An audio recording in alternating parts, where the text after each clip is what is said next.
sa aking channel. This is me, Che Cabañez. Ayan, tayo po ay magluluto ngayon a simple karahi, chicken karahi. Yun po yung ating lulutuin ngayon. Pero simple po, sa akin po yun ha. Kumbaga sa way, paano ko po siya lulutuin. So yun mga langga, tara na sa aking ingredients sa ating chicken karahi. So ngayon, ito na tayo. Ito yung ating chicken na nakamarinate na po siya sa turmeric, salt, at black pepper. Ay doon po siya minarinate. Ito yung ating onion, garlic, ginger, chili, yung ating coriander leaves, yung ating tomato na malalaki ang slice, or yung ating bell pepper o capsicum, ayan siya.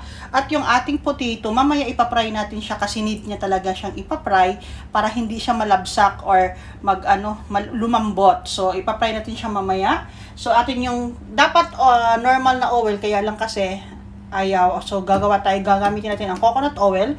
Ito na yung ating asin for sa lasa. At ito yung karahi mix natin. Ayan, karahi mix. Meron siyang mga ganyan. Hindi ko alam kung mga labulob niyan. Pero masala siya. Ano din siya? Herbs din siya. Black pepper, yung ating turmeric, ang ating chili powder, yung ating coriander powder, yung ating garam masala, ating chili, cashmere powder. So yun po yung ating mga ingredient sa ating chicken karahi. Yan po siya mga langga. So, yan. Atin na pong uumpisahan. Lagay na natin.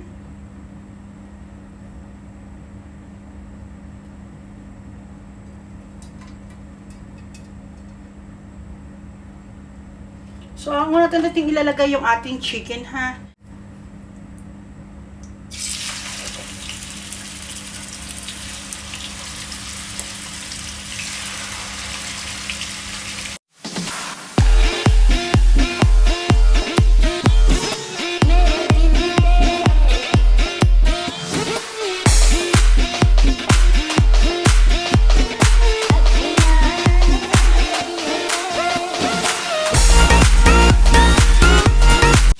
So, ayan na mga langga, medyo nag-brown na siya. So, atin siyang tatanggalin, ilalagay natin sa bowl. Ayan. Ngayon, dyan na rin ako. So, pipirituhin ko lang yung patatas para mag-brown ng kaunti. Okay. Ayan.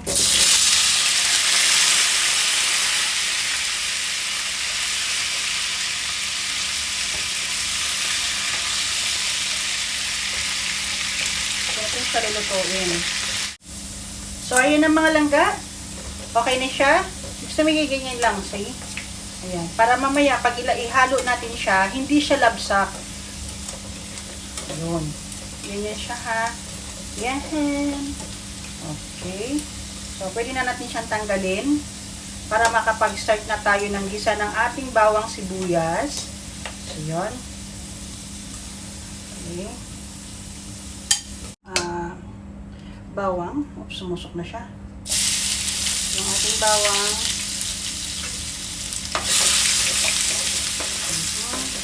Ating sibuyas. Ay, itong luya. Luya pala. Sorry naman, nagkamali. So, yan.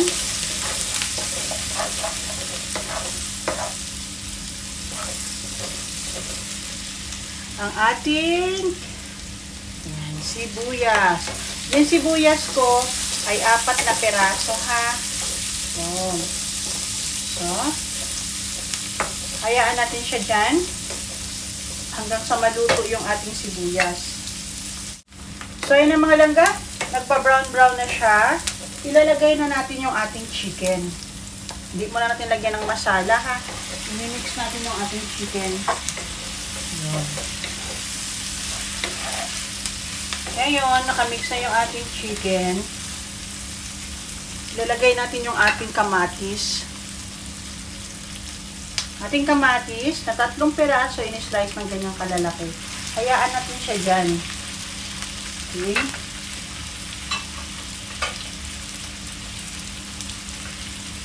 Ayan.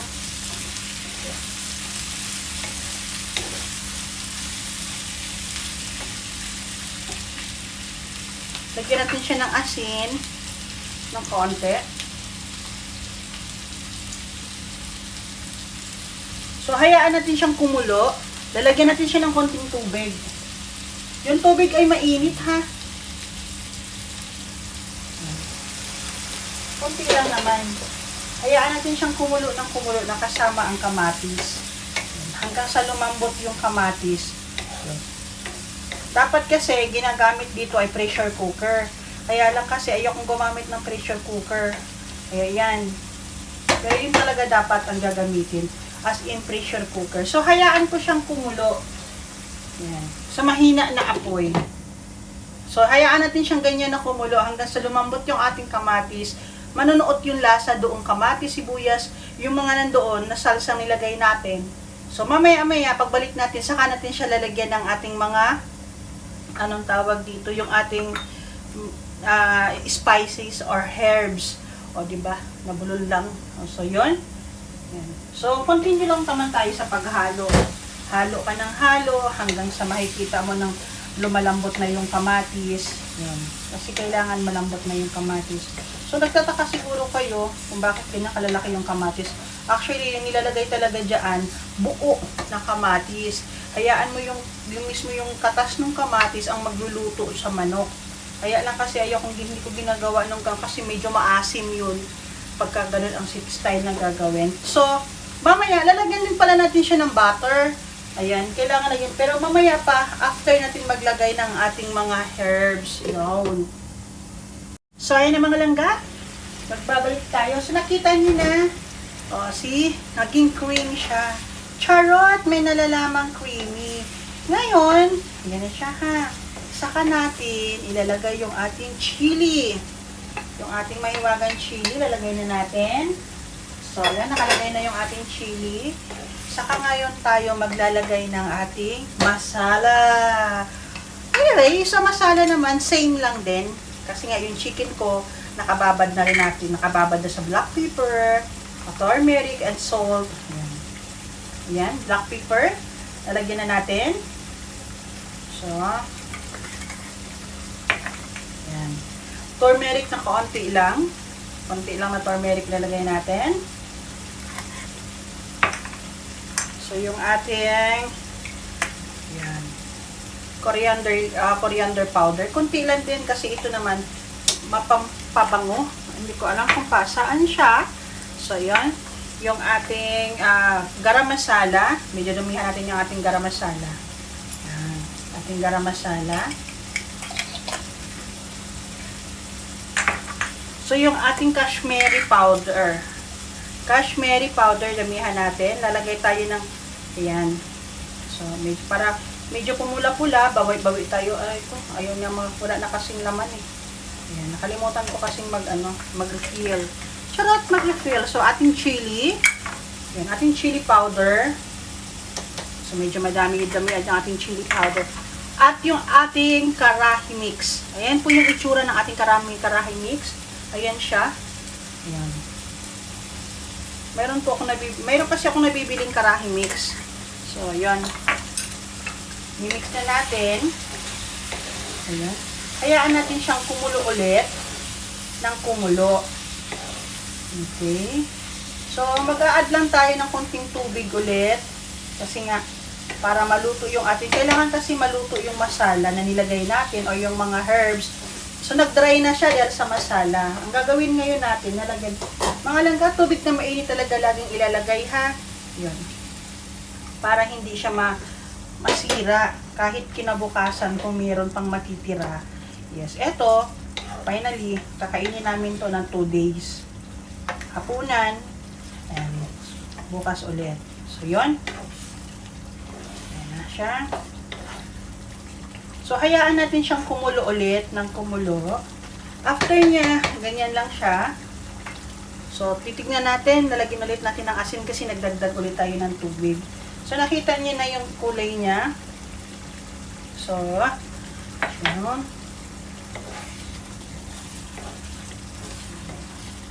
So, ganyan siya mga langga, ha?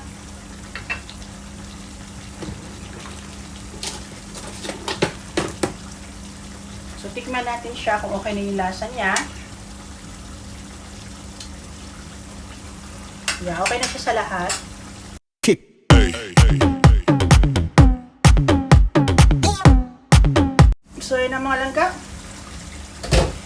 nyo, nagmamantika na siya. Charot. So, yan, medyo nagmamantika na siya, no? So, ilalagay na natin yung ating patatas. Yan, ha? Yung ating patatas na pinirito kanina, ito siya.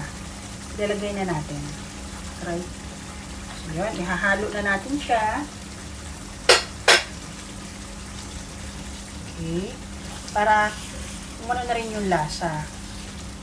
At yung last natin, yung ating bell pepper. Gustong gusto ko to. So, yung ating bell pepper. O, di ba? So, habang nakaganyan yan siya, hahayaan ngayon natin na kumulo. Ulit. So, hindi na tayo maglalagay. Ay, na yun na sinasabi ko, nadudurog na yung ano. So, hindi na tayo maglalagay ng ano pa. Tawag dito. Hindi na tayo maglalagay ng, kasi okay na yung lasa niya. Ang ilalagay na ngayon natin, yung ating butter. Ilalagay natin. So, yun.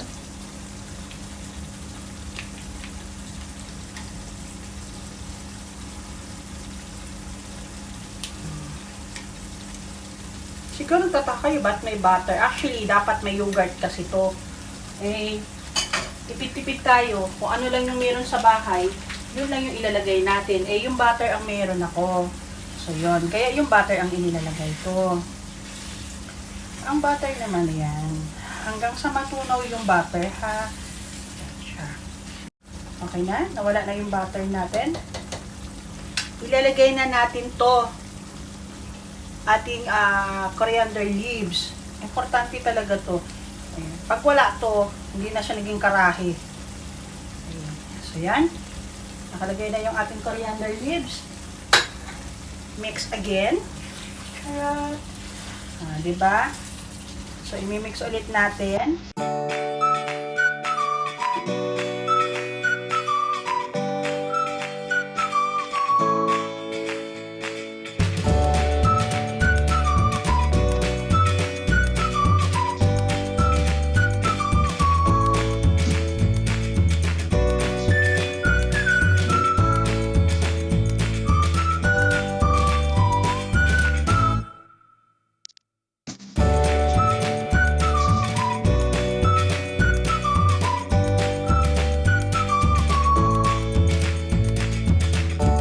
Thank you for watching! Ayan, mga langga, sa mga bago dyan, ayan, please subscribe and pakipindot na rin po ang notification bell para ma-notify po kayo pag ako ay may bagong upload. And please like and share po and comment down below. Thank you so much!